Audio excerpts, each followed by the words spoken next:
absolutely fine.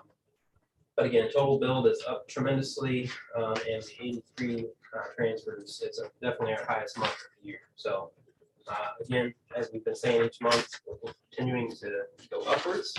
And I don't know if Nancy wants to touch a little bit more on that, but we are up again this month, and we're back up to where we were pre-pandemic as far as revenue goes. So as far as in line with breaking at least $1 million. So hopefully we can continue to trend upward. And I don't know if you guys have any questions. This is our typical report as far as the old system goes and the cash flow that comes in and out, what we still have outstanding. You guys got anything? No? Okay. Here's my little operational report. Again, front and back today. So operations, we had no changes in our operational status. Continue to operate the 4 ALS ambulances out of the 3 stations throughout our county. I'm still going out as well in the ALS non-transport vehicle, providing COVID vaccines to those who are non-ambulatory or simply don't have transportation to get to a local clinic. Frank and I thought this came to an end. However, we are seeing an increase in vaccinations right now. So the rates are getting up to where other counties were. Originally, they were kind of poor for our county, but we are definitely getting up there with vaccination rates. Personnel wise, I still have 1 vacant full-time paramedic position left to fill out of the 2 most recent paramedic resignations. I'll be presenting with totals and wage increases that I talked to you guys about last month at our council meeting tonight. I'll show them the same comparisons I did and kind of where I figured out exactly where we need to be percentage wise with the other counties' increases. We're hoping to, again, retain our current employees and attract new individuals to our service. Training wise, we held our monthly audit review with the local hospitals. We also held our quarterly advanced cardiac life support, which is ACLS for our paramedics. Certification, just like CPR, has to be renewed every 2 years. And we have one of our on-roster instructors usually teach the class. This is a required certification to become or be a paramedic. Safety-wise, we had an injury-free month in the month of July and doing well up to this point in August. Ambulance maintenance-wise, 3308, which is our 2021 Ford gas engine, had no repairs or service.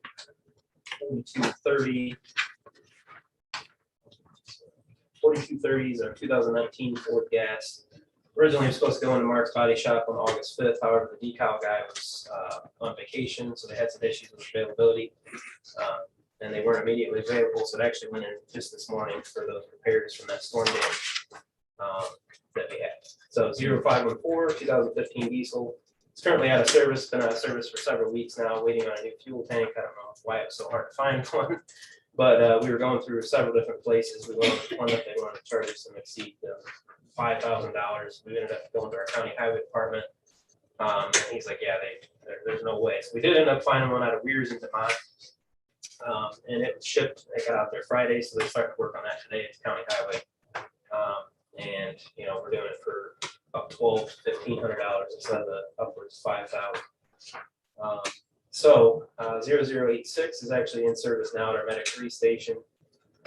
While their truck's getting repaired at Mark's body shop, and it had no issues. 0085 has been in service now. No major issues with it for the month. Been in service at our Overtown base again for several weeks while 0514 waited for that fuel tank. 0084, which is the 2012 Chevy, our transfer unit, will be going in for brake repairs at our county highway department as soon as we get 0514 placed back in service, hopefully here in the next couple of days. 4149, which is the 2013 Ford Explorer, had a full service oil change. Base maintenance wise, we did finally get our new generator installed at our Medic 5 base in Overtown. In my eyes, it's definitely already served its purpose. That first week, they actually lost the power twice up there, and the generator obviously kept it running the normal 24/7 operational status that it should be. So we hope to get grants in the future for our Knox and North Jetson station. It's definitely a needed piece of equipment for emergency services to keep them all going. Again, we don't want those 12 to 24 hours of them without power up there or at any of our stations. Grants, I turned in 2 additional grant requests to Georgia Pacific and NiSource. One of the requests is for an additional generator, like I just spoke about. And the second request would be for an additional Lucas device for a Medic 2 transfer unit. We continue to explore the community paramedicine grant opportunities. And we did also receive a $5,500 grant from Indiana Medicaid. What that was, it was actually a reimbursement type grant for the PPE that we had to buy at the beginning. So they reimbursed the county a certain percentage of what we spent before all the other grants and things were out. So we did receive that. That should be coming in the next week or so. I think I told Rachel, he said about the middle of August. So PPE, we're currently stable on all that. We are seeing an increase in COVID cases, and we're making sure that our PPE can still be gathered. We actually got another 1,000 surgical masks being delivered this Friday from the state, so that's a free thing. They want us to try to, use other resources beforehand, if so, but with the prices being so high on everything still, we do have those coming, so everything's stable as far as PPE. That's why boxes are stacked in our office under the ceiling. I don't know where to put it, so that's a good thing. Definitely a good thing. You guys have any questions? All right. I'll read this in the record of Jonathan O'Hara. It was $420.25. Very good. No small claims. Okay. Thank you, guys. All right. Thanks. Yes, Andy's not here. He's gonna be late. And Carrie, you're up next. Morning, everyone. Morning.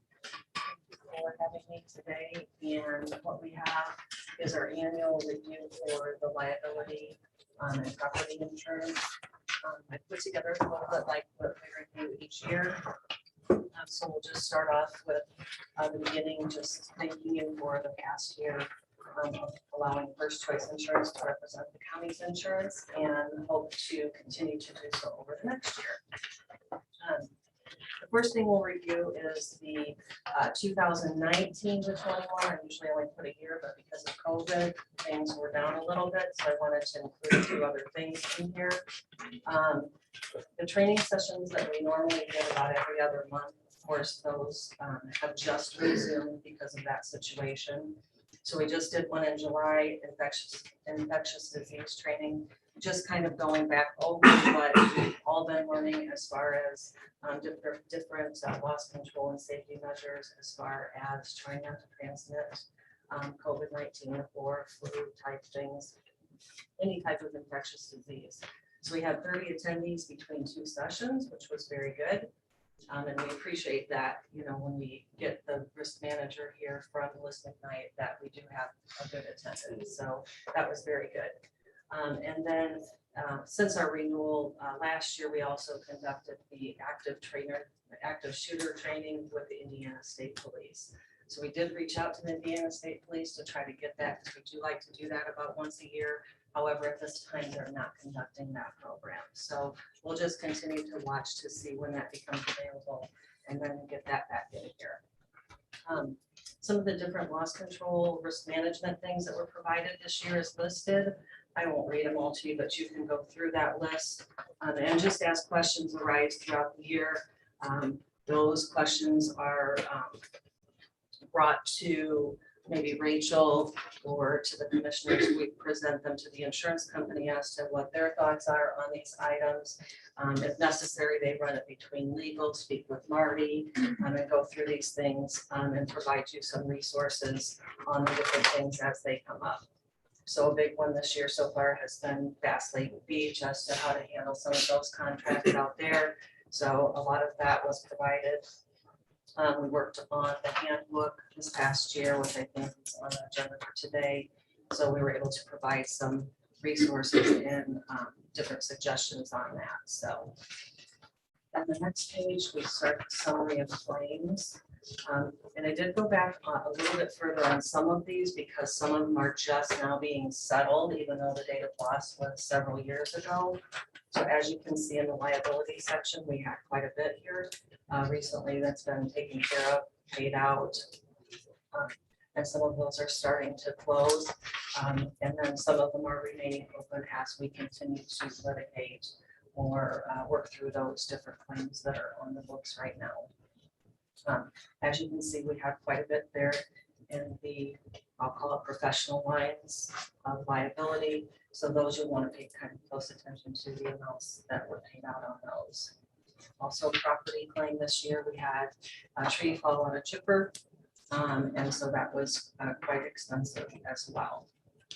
In the automobile area, we also had quite a few this year. Some just minor things that, of course, you know, are gonna happen, year claims, that sort of thing. But we also had a couple of total losses at the highway department, so those are also listed with the amounts of the settlement that was made on those. We just recently closed one on the most recent truck that was damaged out there that was totaled.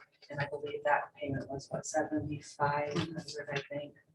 And the county did retain the salvage on that. Next, we go down to the workers' comp. And as you can see, it looks like there's quite a few, but there's actually not. So it doesn't look too bad right now. And we'll talk about that in just a minute here. But really nothing too bad. We had a couple of severe losses as far as amounts. But sometimes, you know, even a smaller injury can result in a big payment, just depending on if there's a surgery or, you know, a lot of testing that's done. Also, this is just a summary of the claims. Rachel has a list of all the claims on all lines. So this is just a summary. If you want more details, she's got those lists, but it's a pretty good report. So I didn't print it for everybody. What we talk about also each year is the workers' comp experience modification. This is one area of concern when I took over your account, is your experience modification was at a 1.40.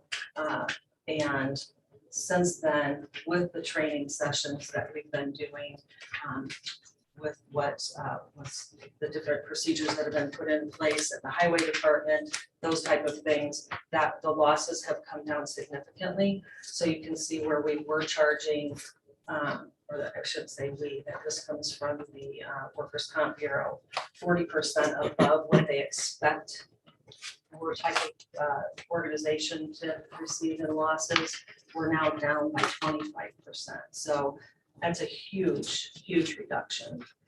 And you'll see that in the premium. Over to section 2, and this is actually your premium renewal summary. This is where we see the coverages that are included. The Bliss McKnight portion of this is all of your liability coverages.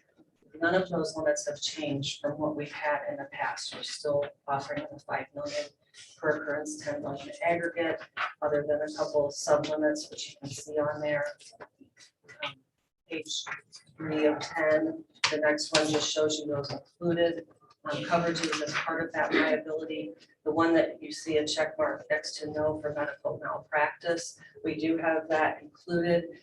We don't have to add it separately because we have nurses and EMS. So that's automatically part of that. So that isn't a buyback that we have to add that on. The next page just goes through the professional lines, so civil rights, law enforcement, employment practices, and employee benefits liability. And so, of course, those are all included. The next page is the automobile. We currently do 5 million on the automobile liability. Uninsured motorist is 100,000. Your deductibles for comprehensive and collision on the full coverage vehicles are $1,000 each. And we're currently scheduled at 88 vehicles, and that's a changing number. So as vehicles are taken on and added, we update that accordingly. The next page is your property coverage, and further on, there is a breakdown of all of these limits. But our total limit of coverage is at 46,569,000 for building and personal property coverage. And then there's also some sub-limits as well. So you can read down through there. At the bottom on J, we've got mobile equipment of 188,000 or 1,888,000 mobile equipment.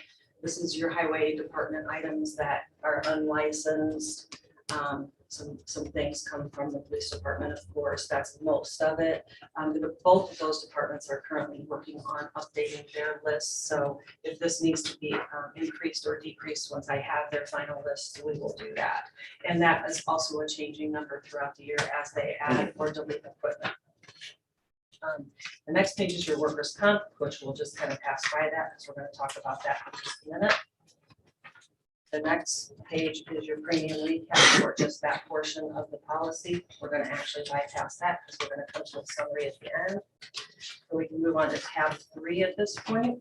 The first page is just reading information for you later.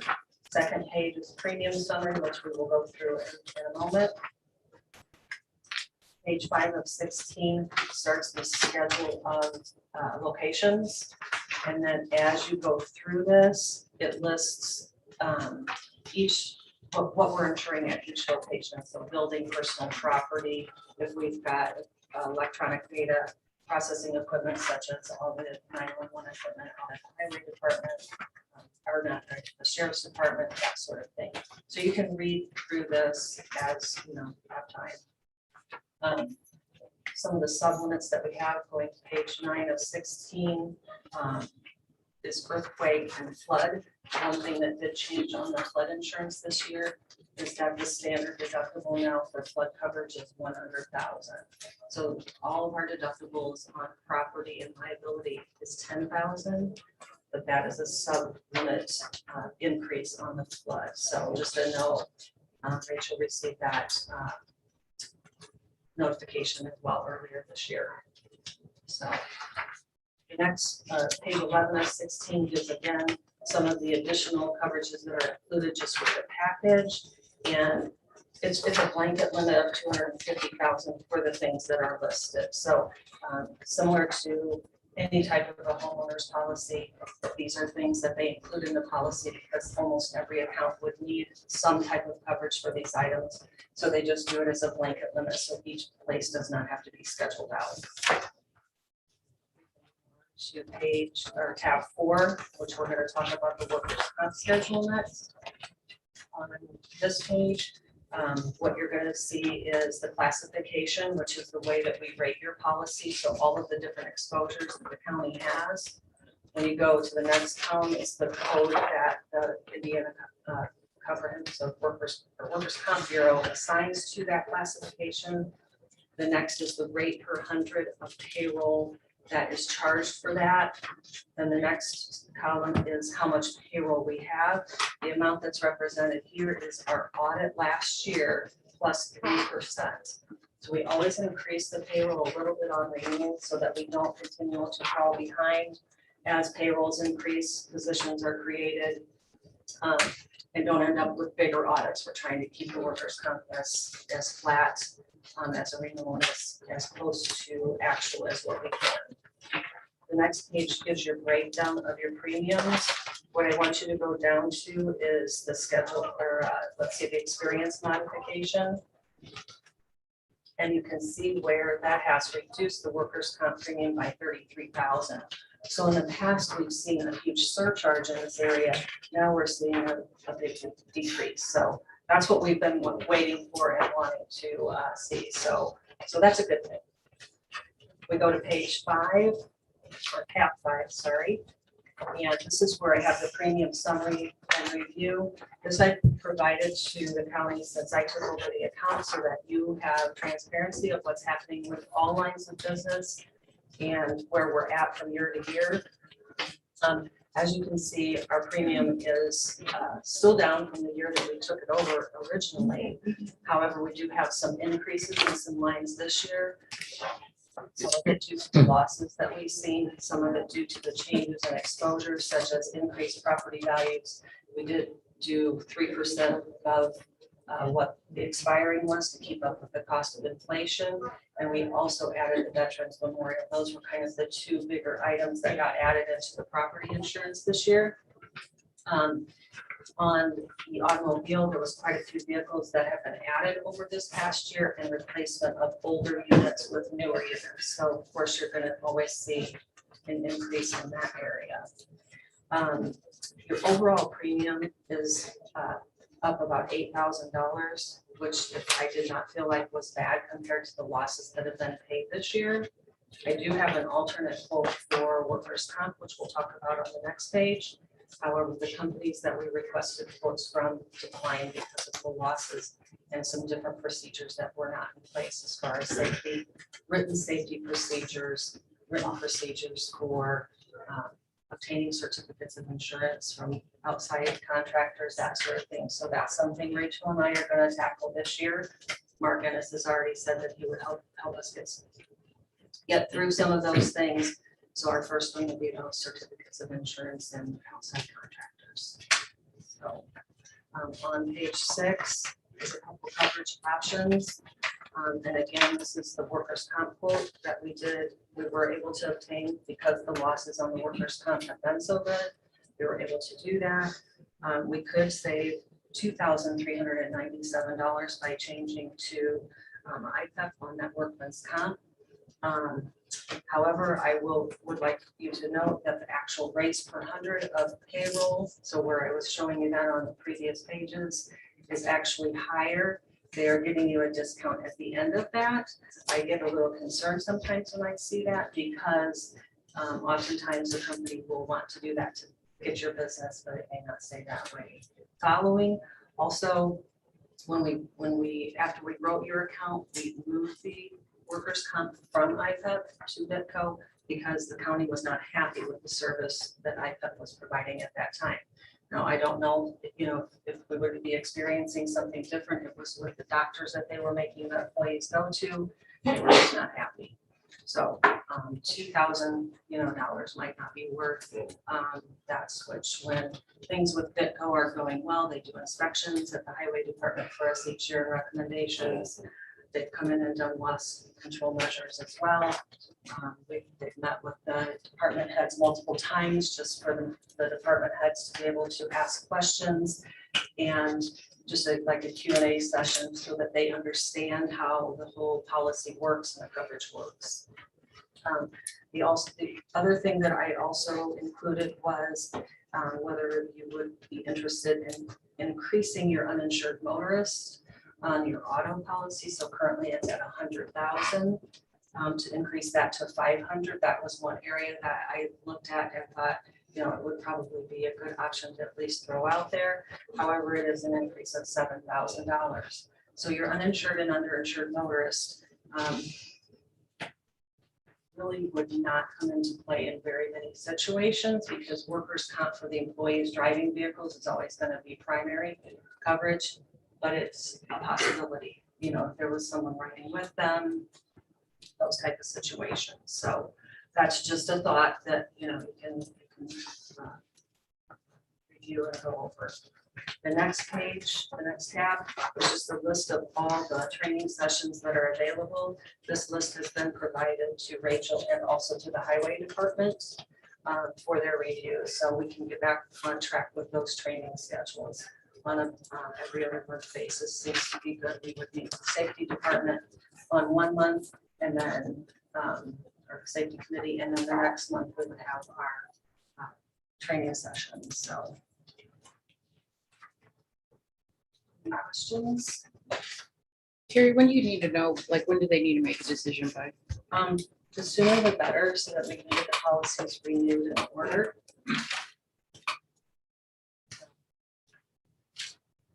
What is the total that's going up?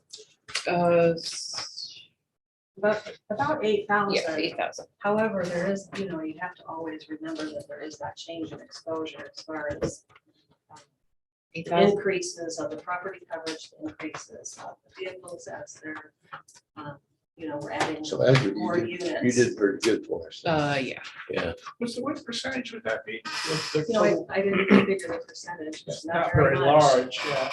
I Same. felt like this was very, very fair with this renewal after what we've seen with this past year or two, especially.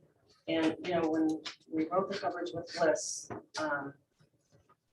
originally, when we were having trouble, the county was having trouble with the other carrier, they told us that they, their goal is to keep your premiums, somewhat level. You're always gonna see somewhat of the up and down, but not be doing this. And I feel like over the past 8 years, they have proved that that is their business model and true.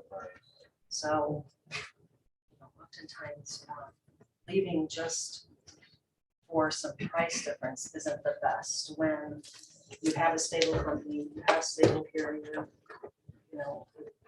things are going well, already with. Well, I feel like they do a legal- good job and, I feel like they've been helpful in quite a few instances. Really. So, as you know, we just don't have control over all this stuff. And it's great, the workers' comp is an area where, it does probably, it's more effective than in some other areas. The fates seem to play dice with your future. I don't know. Right. And I know we had comments this week and for this last month when we did our training, please don't make us do slips, trips and falls again. Because we did that so much in the beginning, but it was effective. We did see a reduction in that area. So yes, it is sometimes maybe boring and repetitive and, oh gosh, let's sit through this again. It does keep it in the front of your mind instead of, not thinking about these simple things. So, and a slip, trip and fall doesn't sound like a major thing, but it can be a claim that adds up to quite a bit of money paid out. If we have knee injuries, shoulder injuries, back injuries, they are very expensive these days. So. Oh, that's not bad, but it's an increase. So feel comfortable where it's. So is there a motion to approve the liability insurance as presented? I'll make that motion. Second. All those in favor? Aye. Thank you very much. I will get all the policies ordered and we'll continue on the same path. Thank you. Thank you.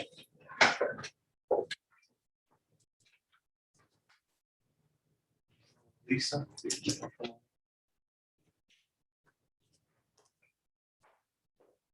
guys for having me back again.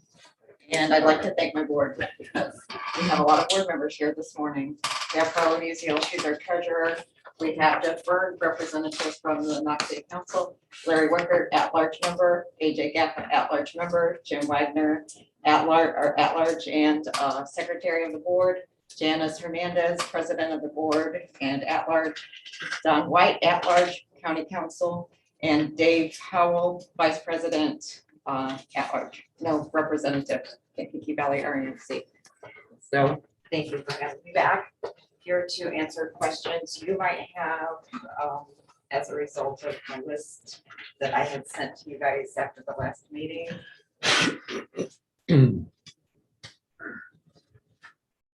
I think the biggest thing is still the size of the board, that's what I'm gonna look at. Okay.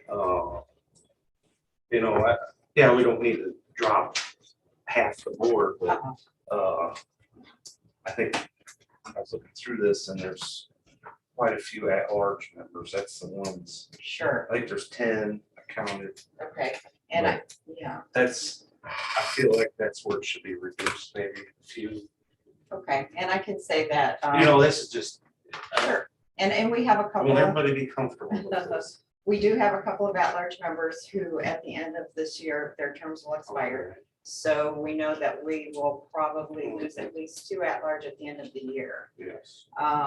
One of the situations is like Don White. He is an at-large member who's also a county council member.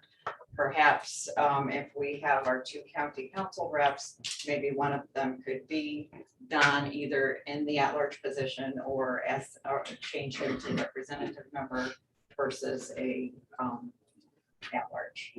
So there are things we can do. And we do have a large board, but I feel like we have an effective board. It's been reduced already Yes. from what it used to be. It was 28, we're down to 23.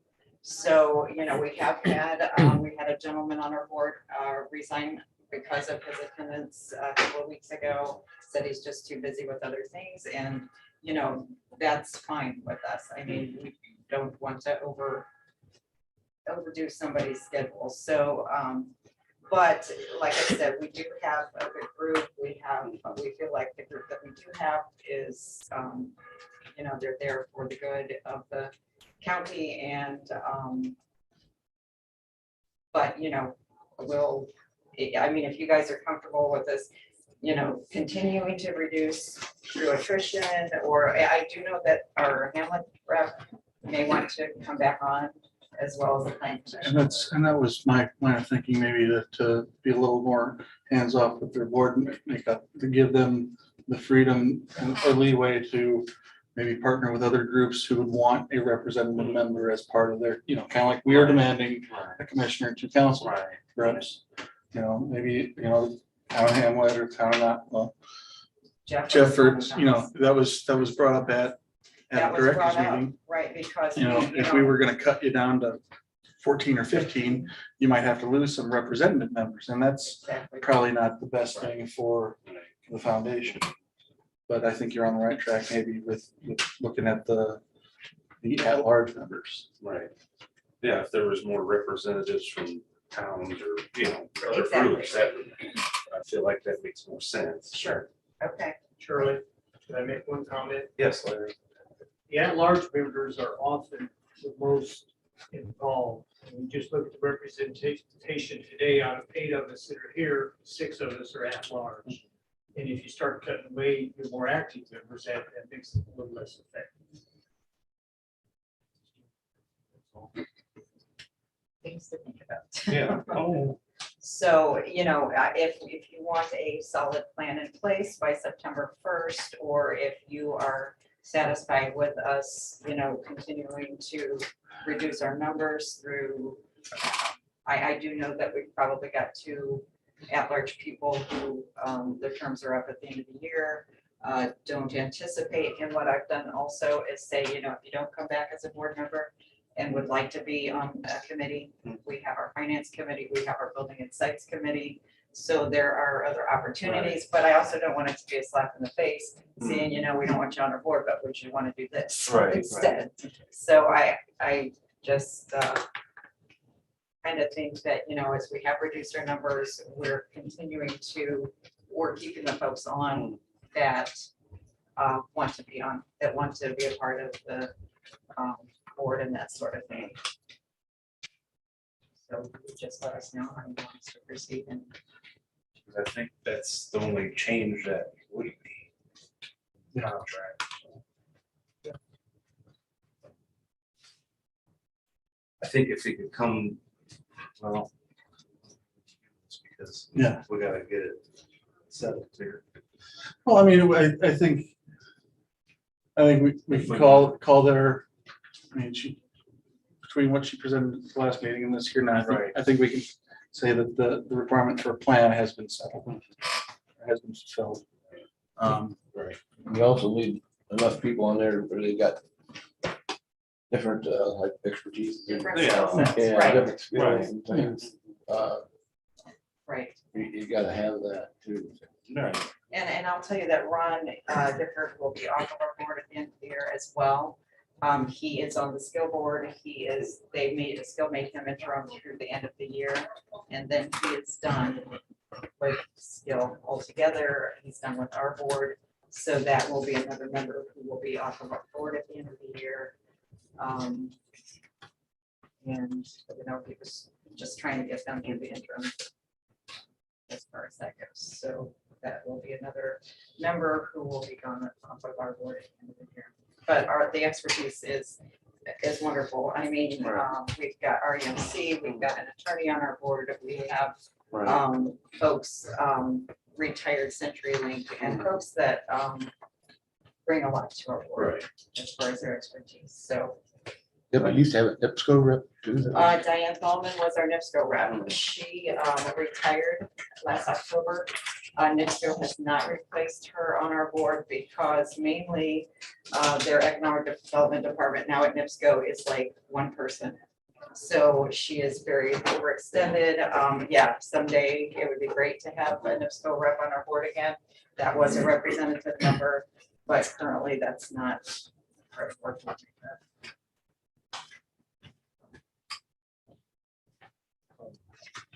So I guess we can look at the contract, right, the next. Yeah, We're getting close to that. we're getting again, close too. to that, yeah. So, yeah, so That's, I maybe, mean, if we're gonna do changes. so in the next couple of months, I'll start working on that. And then if, you don't mind if I give just a quick update, because I haven't done that recently.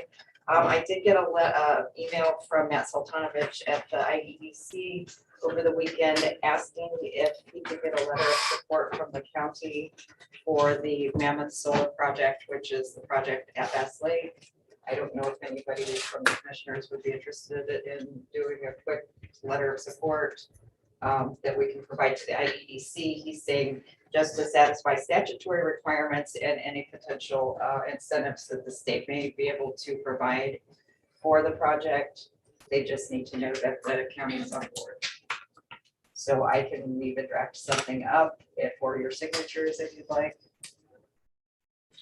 I'm not exactly sure. Just, yeah, put something together for us to review. Okay, and just email it to you. Yeah. Okay. And then a couple of just real quick things. Common Collabs is still proceeding regarding the move to Knox. They're working on a letter of intent for an existing building. So that is good to know. I'm in touch with them just about weekly. The Cisco property, which is part of our Rural Opportunity Zone initiative. We are focusing on the industrial development of that site as well as housing in the Hamlet area. I attended a Hamlet Town Council meeting and they have given us permission to include incentives that they're currently providing to housing developers in our Rural Opportunity Zone prospectus package, so that if there are private investors interested in putting housing in wherever, anywhere, that Hamlet will allow some of the incentives that they're providing. I will say that they have sold land to put up 19 homes in the Hamlet area, and so that seems to be proceeding. Bass Lake Solar Project is moving along. They were here in front of the Planning Commission last week. That seemed to have gone well. They'll be back in our office mid-September for one more planning session. They expect to break ground in early October, and the project is slated for completion June of 23. There will be a lot of jobs created for the construction phase, and it's hoped that approximately 30 jobs will be retained for the aspects of maintaining the solar arrays, landscaping, and etc. The Railroad Township Solar Project, I'm in the process of having a meeting with the developer. Local residents from the San Pierre area would like to have a meeting with the developer to get more information about that project and how it's proceeding. And still working on some interest between Knox and Hamlet in the Rural Opportunity Zone for a potential solar project in that area of the county as well. Our Rural Opportunity Zone initiative, we're going strong. We're ready to put our prospectus together so that we can market the land in the Opportunity Zone to private investors. The park superintendent position is listed on our website, and if anybody has jobs that they would like to have posted, we are certainly happy to put those up on our website. I am in the process of working with a small business from Monticello to relocate them to the North Jetson area. Kurt Verhagen continues to work on housing projects in North Jetson. The US 30 Coalition. I was in the meeting a week ago Friday, and counties from Allen County all the way over to Porter County are working on concept documents to be submitted to NDOT for the freeway project. And even though the counties provide this information to NDOT, NDOT will have the final say on how the freeway will be constructed. I do know that there is going to be a new intersection that way, maybe. It may be on the 600 West and 30 school, South Central School Road. Okay, so yeah, so that's, and there was one, there was a project that was going to be at 23 and 30. I believe that project is currently on hold. Hamlet Firewell, KBRSC worked their magic, and we are still under about an $1,800 credit on the firewall. Our last bill was in the $150 range, and they have been about $350. So we're working on a new schedule with our AMC to hopefully curb some of those expenses with the firewall. The main thing about that is don't ever let anybody do anything at the firewall between 4 and 7 PM, because that's when there would be a peak It gets ugly. rate, and it will be bad, so. Has signage been posted out there, Um, not to use that during those hours outside of an emergency? I have not put anything out there. Should we check with Otis, or does the highway department do signage, or? We might be able to do something with the highway department, maybe. Is it on a state road? No, Where's it's it at? 500. Oh, 500. Or down past the golf course. Yeah, you should be able to do something for me. Okay, Yeah. so we need to put something up. The fall, I believe it's a fall inspection. The next time they do the inspection, I will absolutely make sure that it's not done between those hours, because we think that happened last year. So that will not happen. North Jetson pitch competition, Mary in our office has been working very hard for trying to get sponsorship together. We have approximately 6 contestants for this year's pitch competition, and we are nearing the goal of $10,000 in prize money for the event. Last year, Kurt Verhagen put up the whole $10,000. This year, we have been able to solicit sponsorships for that. So we're looking forward to it. This year, we're going to try and meet with all the contestants ahead of time to have a little session to help them sharpen their presentation skills. But we're really excited that there are so many people participating this year. And Surf Broadband in the city of Knox, I called last week to see what's going on there. They are currently waiting on some additional backbone fiber to be constructed before they start on the infrastructure. And they would like to do a groundbreaking when that is ready to go. We're working on Manufacturers Day and our prospectus and achievement. Mary sent out a save the date last week. It will be held on October 7th with a job fair on the evening of the 6th. It will be held in the Knox High School new all-purpose building, which I toured, and is just absolutely phenomenal. So that's where it will be this year instead of the middle school. We will be presenting our Robert E. Hamilton Award, as well as a local industry award this year, which is new. Lee Llewellyn, CEO of Indiana Economic Development Association, will be the keynote speaker at this event. We currently have 3 companies and Skill on tap to have booths at that event, and we're hoping for about 3 or 4 more industries. One last thing, I was advised about land, 50 acres that is available around the Starke County Justice Center, and talked to Sheriff Bill just to say, I don't know, if you guys are thinking about expansions, and he said, please don't let anybody buy that land. It is not listed for sale, but it is available, and he is very interested in expansions.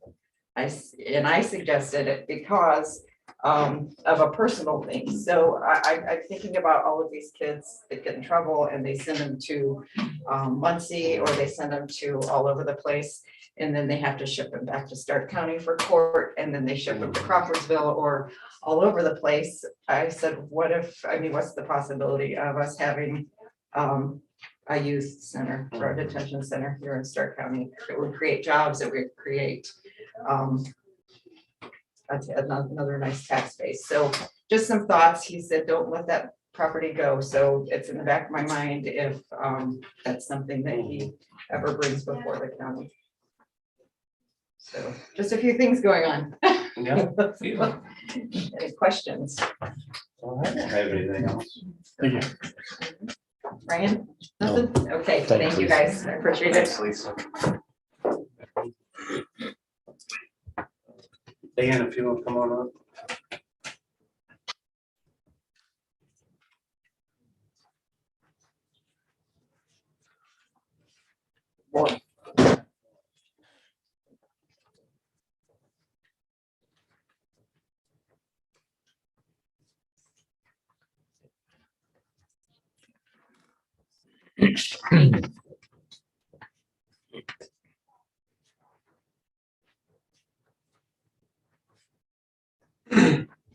All right, to start off with, as far as personnel, I have good news. This morning we interviewed a young man. He's accepted a position for driver. So now we're down to 4 open positions. As far as the mechanic goes, we have an interview coming up. We just, we're gonna call him today to set up an interview for the mechanic position. So we've had a little success today. As far as the grant status goes, we reapplied for community crossings for 2 projects. One being the hot mix for 700 East between State Road 8 and 625 East. And that is a continuation of the HMA heavy use roads. And then we have Bridge 13 that is applied for. As far as equipment goes, the insurance is paid out $7,500 for the wreck truck 63, which I understand we can use that money.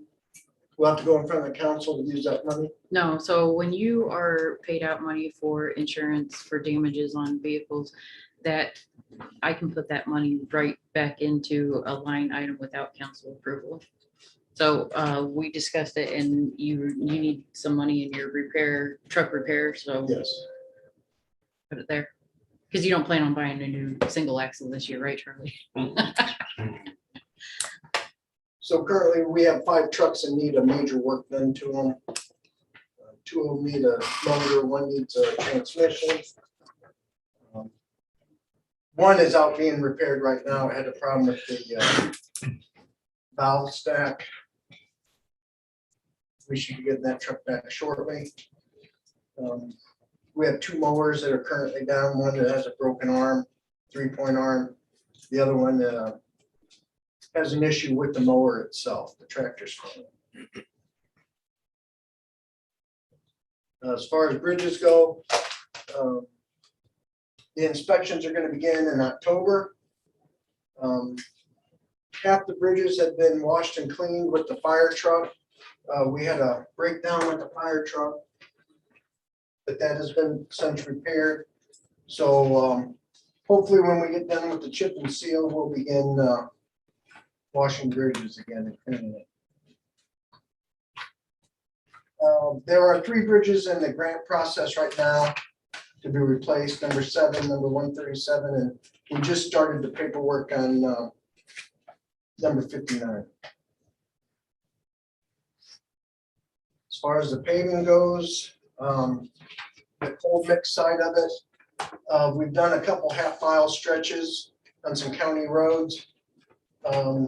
We went into Over and did Race Street. We've laid wedges on 12 different county roads, which a bulk of those roads had multiple wedges laid on them. So next year when we get to chip and seal, hopefully we'll get these roads covered. And we're at the end of the week, we're going to be out of the cold mix. As far as the hot mix side, the big project was 600 East from County Line Road to the Robbins Ditch. That also is a heavy use truck route. We've got the wedges laid and the binders done. So we're waiting to do the hot mix. That's going to be 1.5 inches of final mix put on top of that. If the weather holds good this week, we may get to it. We're basically watching Mother Nature right now. Because if we figure it's going to take, I hope to get it done in 3 days. We're going to have to go to the port to pick up the asphalt. And that's going to be like a 32-mile trip one way. So it's going to be short of drivers that we are. It's going to take a while to get that project finished. And then after we get it paved, we're going to come in and berm the road with 73 stones. And then that project should be finished. The chip and seal, The distributor truck is supposed to be here the last week in August. The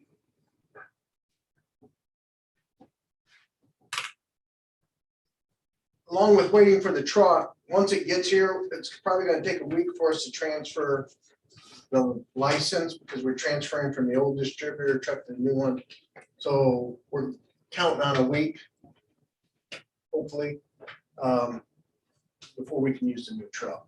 So that's why I'm saying around September 1st, we're hoping to start. And we were able 2 weeks ago to take 6 employees over to Marshall County and watch how they chip and seal and talk to their guys that were running the equipment because out of the 6 employees we took, 4 of them had never seen chip and seal. So that was a pretty good training exercise that day. And then finally on the chip and seal, we have 700 South. We're gonna get that, that is on the list to do. So we're gonna start out and do some smaller roads first and make sure everything's working properly. Then we'll go finish up, get that road done. That's the ones that came in. Is that the I area? think I forgot that's which, it. I forgot which road it was. It's been- Yeah, they've been Thinking- pretty boisterous doing about that getting that road done. Okay, good. I'm glad we're making that a priority.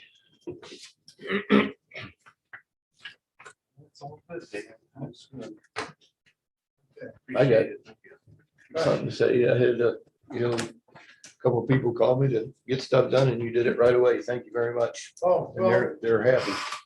that worked out good that day. They, we were in the neighborhood. That's when we were working in over. And so usually when we're in an area working, we kind of scout the roads around us to make sure that we're not gonna miss it. So that worked out really well. Well, I appreciate it. Thank you. Okay. Thanks, Dan.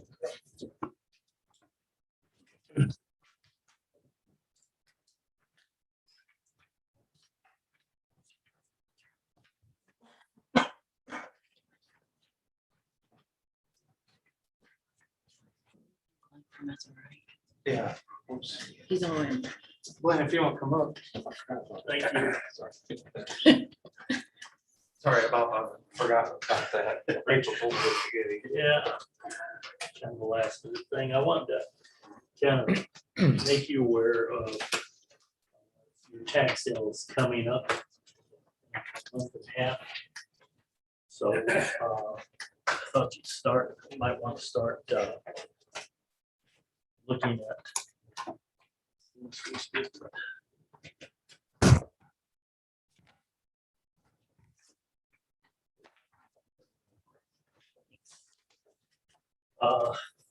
Anyway, you've got 127 properties that are eligible for this year's tax sale. 76 of them have been on, it's the first time for them to be on the sale. 24 been on it, this will be their second time.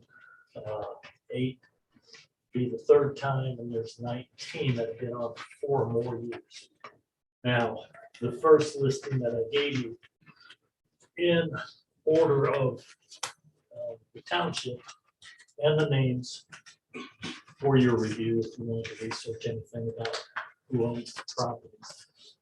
The second group of listing gives you a list that I've sorted by the number of years that they've been appeared on the tax sale. So again, you can see the values and how long they've been on there. Then I started breaking them down on the next list, which had 2 years. And then I kind of also added in the assessments of these properties so you could see the values of those properties that are coming up that have been on sale. Several of these have improvements on it, which I'm amazed they made it through last year's tax sale. I think with the pandemic that some of the more professional buyers would attend, would probably bought these and kind of accelerated the property owners to get their taxes paid out. But I anticipate that these that have improvements will probably sell. Again, there's a few on there that are, have no improvements. Then there's another list that has 3 or more or 3 years on it. There's only one property on there that has an improvement. All the rest of them are vacant lots. I do have pictures of those that you can review at a later time if you have time. The reason I'm bringing this to your attention is that after the sale, you're going to have just a short period of time if you want to take deed to it. The sale, as I said, September 30th, so that means that with the commissioner's certificate, the redemption time is 120 days. So that means that if you want to take ownership, you're going to have to take these and get notices done within 90 days from the day of the sale. So that means that things have to be completed by December 29th if you want to take them to deed. Now,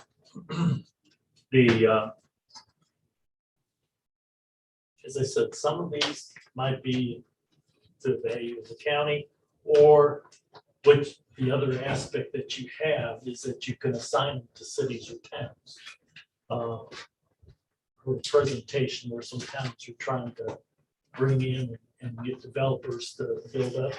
Again, it's a situation, they might be interested in picking these up through you guys, the city or town, and then using them for the development.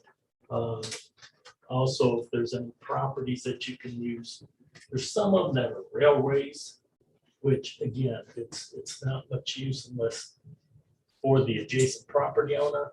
And again, it takes a little effort to get them involved if you want to get the property owners to pick those up. So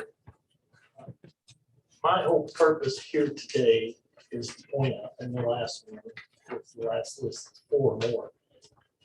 All of these pretty much have no improvements on them.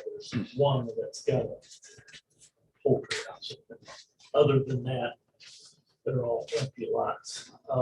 And these, as they have taxes, at least the tax base for these properties, some of them 70 to 78% or 60% tax sale fees only. So again, I don't anticipate these selling.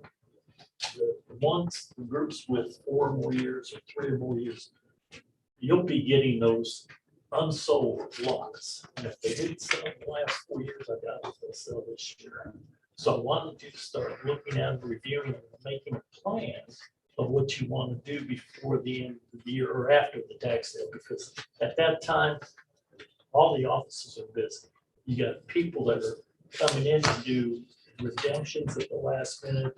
After the sale, you'll have people coming in to file 137 cost. So the auditor is going to be extremely busy. Treasurer is going to be busy because they're not starting to try to collect their fall installment. And then they're pushing again, going into doing settlement and balancing for the end of the year. So before it gets that hectic, if you have a plan in mind, we can help work that through. But you need to study these things so you know what you're looking at. As I said, I've made pictures of the 3 years. Here's the 4-year properties. You can look at them, where they're located.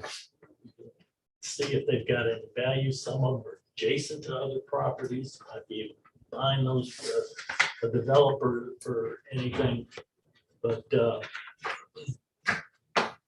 as I'm saying, the timeline is going to be very quick for you right after the sale. So I just wanted you to start looking at it before the sale takes place. Have a plan. If there's people that you want me to meet with, if there's city about how to do the transfers once you get the lien, I'll be happy to come and meet with you and those people who are representative of both. Start working those plans out. But I just wanted to take a little bit of your time, bring these to your attention, and start looking at them before the sale takes place. So the commissioners can acquire any of these properties that are not bid on at the sale. Yes, they will acquire, now, they Like- acquire the lien. They don't own the property, they acquire the lien on the property. I mean, if they're not bid on, it goes to certificate sale. What if the commissioners want the property deeded to them? Okay, as soon as the sale's over, and that's why I'm asking them to look at it. They know they want those, and they don't sell, start doing the work, the title But- search immediately. You can, your SRI, we can acquire your services to do this? Not to do the title search, but we will do the noticing once the title search is done. And do we have to have a professional title search or a title search through my office? What you feel most comfortable with on that now. And the reason I say that, we will notify people that you prepare for us. If it's missed. We have no control over, that's why even when we help other counties, title search companies usually have insurance, bonding insurance, that if they miss something, they've got some insurance to cover those costs. But if you want to do it yourself in your office, that's fine. We'll follow whatever you want to do. I'll just take your advice on that, because I mean, title search, they're not cheap. It might so- depend a little bit, Yeah. it might depend a little bit on how much the property is worth. Right. I mean, you know, And that's in these lists. right. You know, obviously it's better, obviously it's better to hire the professional title company. Right, But if the but you're talking property, $350. if the property's worth $200, Right. No. it might not be worth it. You might just take your chances, and if you don't get it, you don't get it. Now, yeah, but one of the things, as you know, the courts are real strict. You really go to bat with 2.5 strikes against you if there's any question about whether you got your notices right. So Yeah. so it's really easy to have one go wrong. So as far as the board, so any properties that don't sell here, they will go to certificate sales starting at $35 bid in, let's just say, end of March, beginning of April. That's usually when we have our certificate sale, or end of February. But if there's any properties that you actually want to acquire the title, the deed for, because you want to do something with it, I know you've talked about in the past, the Culver, building houses on, then I need to know by September 30th. Or alternatively, that any other municipality, Yeah, or Hamlet, alternate- North any other- Jetson, yeah, or Knox, yeah. it's I think it has to be in their corporate limits too, right? Yes. Right, so then that they could, the county can transfer that lien to them with, that's minimal actually, and you don't have to, So it'd be their responsibility. then it's their to do the title responsibility to search. make it happen, right? Okay. Okay, any other questions? Sure. I never did. Yep. The ones that me and Kathy were at, we never did anything. No, but I'm gonna keep an eye on those. And we will acquire the titles That's what we need. if to they do. One's haven't out been bid on. By Oak Road. Yeah. and one's Yeah. 200 south. We will get those if they're not bid on. Yeah. Basically, you just have the same procedure that a private individual would have. Otherwise, it's just like the commissioner's bottom if nobody Except buys ours it. is like- Exactly the same. It's hard, it's narrow, Yeah. right, okay, How about right. that one, like this one here is landlocked? Would that almost be better off? We could just talk to the people who have it landlocked and You can. get it put back on our tax base. You mean, contact the property owners around it? I mean, you Yeah. can, if you want to do that. You could try it. I mean, it's landlocked. There's nobody gonna buy that. It's over 4 years. There's an avenue that the commissioners take ownership, then you can work with the adjacent property owners. There is a statute where you could sell it to adjacent property owners for $1, once you own. Mhm. But it costs And then money you to take get title. back Yeah, on to but it. it costs money to acquire the, Yeah. to go through the procedure, yeah. Yeah. Unfortunately. All right, move on to claims. Is there a motion to approve vendor claims in the amount of $164, $164,190.94. So moved. Second. All those in favor? Aye.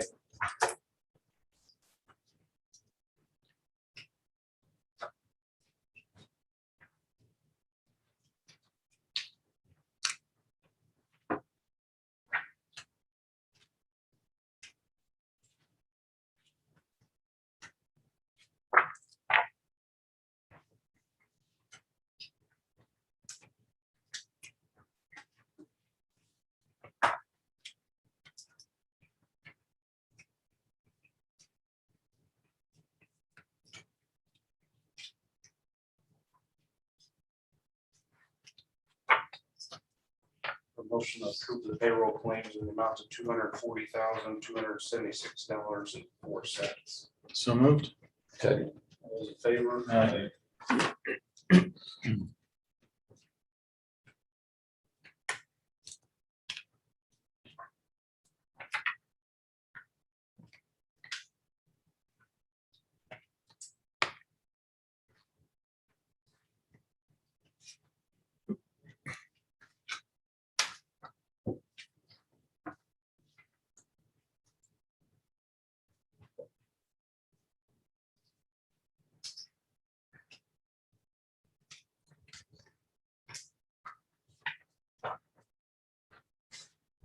For a motion to approve the minutes from Monday, August 2nd, 2021.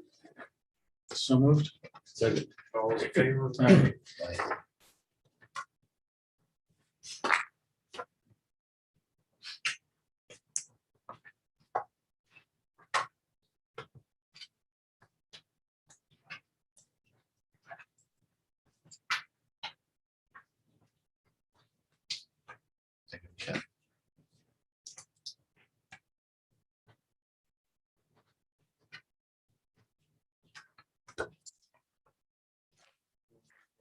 The ARPA ordinance.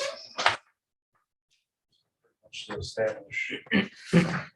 It's going to establish, you can input the number for the fund too on line, paragraph 1, that's 8950. This is basically a simple stock ordinance. It just allows you to create the fund to receive money from the American Recovery grants. And it's still going to require, it has nothing to do with that plan of how you actually modify the language to fit Starke County, basically. So, questions about it at all? No. No. Or a motion to approve. So moved. Second. All those in favor? Aye.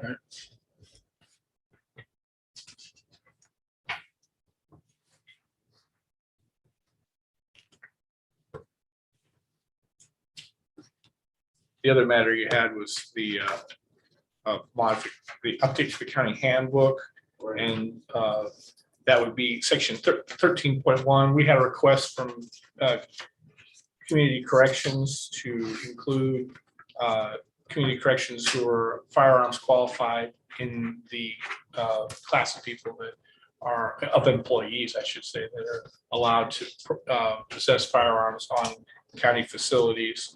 So, and that,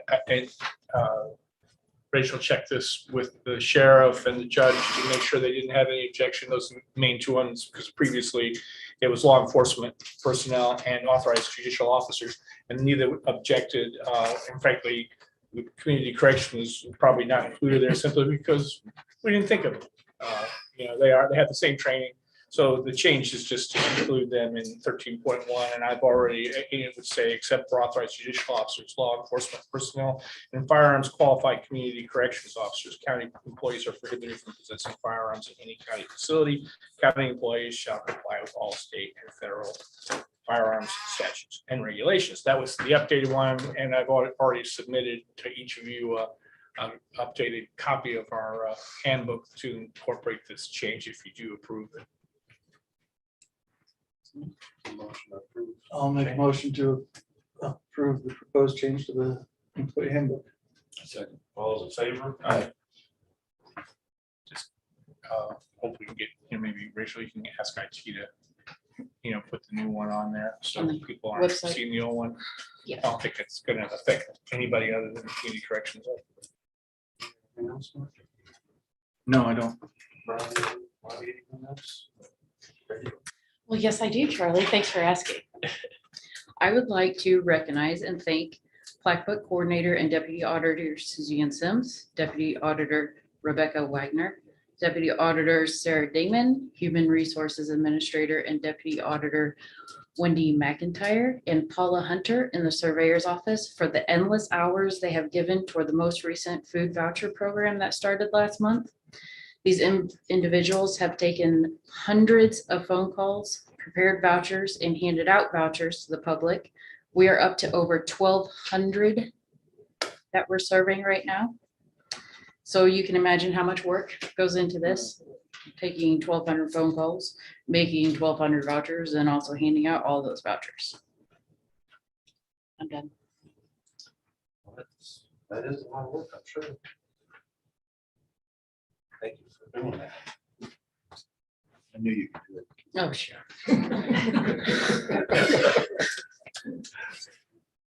Anyone else have anything for us? Yes, sir.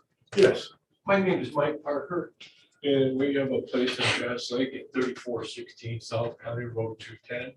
We're right on the corner of Route 210 and Cottage. And we have a storm sewer right on the corner of our property.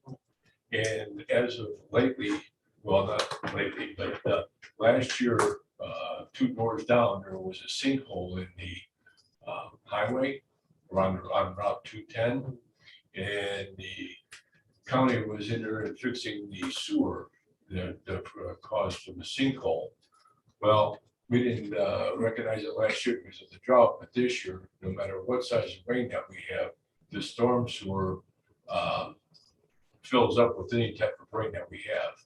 Now, our property is low, a block and a half away. All the water runs down the road and comes to that storm sewer, and it is dispersed. It's to our belief that when they corrected the sewer where the sinkhole was at, that the storm sewer that of ours was not reconnected. You can just see it fill up.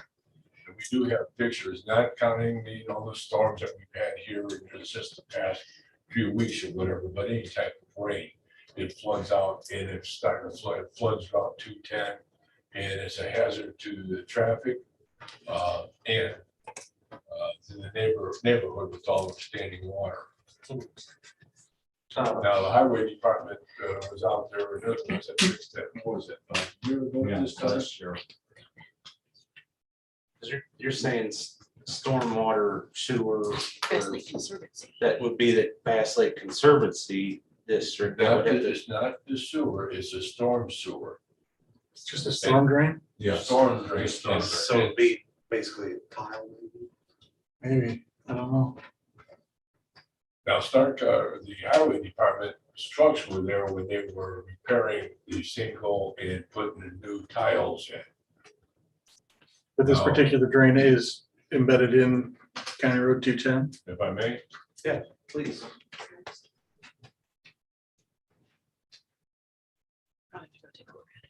yeah, what address is it? 3416? Oh, what'd you say the address was? Yes, 3416 South County Road 210. There's the storm sewer. Oh, okay. So it is off the road. Oh, yeah. But a block and a half up, that whole road goes up at that point. So all the water from the road comes down and it has one in that storm sewer. Yeah, it figures. So it goes into that storm sewer, but since they repaired the sewer down the line, it fills up with water and there's nothing draining out anymore. Granted, there's what Oh, we've had, and you can see it's all the way halfway across County Road 210. I would say if you do meet, if somebody goes out there, check that out, definitely meet with Tom Jordan because they should be taking care of this too. Right. Yeah, we didn't know who to be contacting here, so that's the reason that we're coming to that. Because I could probably go out there with Danny. And, have Dan or Amanda at the highway, call Tom at the Conservancy and, make an appointment with all of you. If you don't have time, I can go out with Dan too. Yeah. That's not very far from me. Okay, yeah, well, yeah. Matter of fact, I don't know if you're available, we'll be there today. We can explain to you what's happening, because now the water's even going down county route or road and flooded out the alley and the property behind us. If you want, I'll let Dan know, or you wanna call him, or, Either way, whatever you want cause to he do. can go, so I gotta get back. Yes, because I, be nice to do it this morning. Okay. Well, I gotta go through grants with you after this, so do you wanna just call Amanda and Dan afterwards and after the meeting and I guess, yeah. If they're gonna be there, then, you know, that'd be the best. So you're gonna let us know what time. I can give you my telephone number. Okay. Okay, it's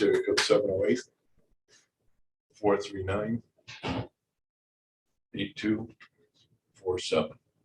That's Mike Parker. But yeah, it is a big concern now because it's a hazard when that Route 210 gets flooded out. That's the main road Right. going around the lake. All right, well, somebody, I hope, get in contact with you. Get out there and listen. Very good, appreciate it. Thank you. You have anything else? highway doesn't? I know the highway doesn't, Okay, and it's not regulated. but I'm not sure about, but usually like when issues like that would come up, Excuse me, Rick would we meet will with be Tom there Jordan out there. till this and they afternoon. will- We will be leaving Divide it, later yeah. on this afternoon, so. Okay. It'll probably be what, an It'll hour? probably be an hour. At least Oh, an hour. super, that'd be great, guys. Thank you. You're welcome. Anyone else have anything else? Motion to adjourn. Second.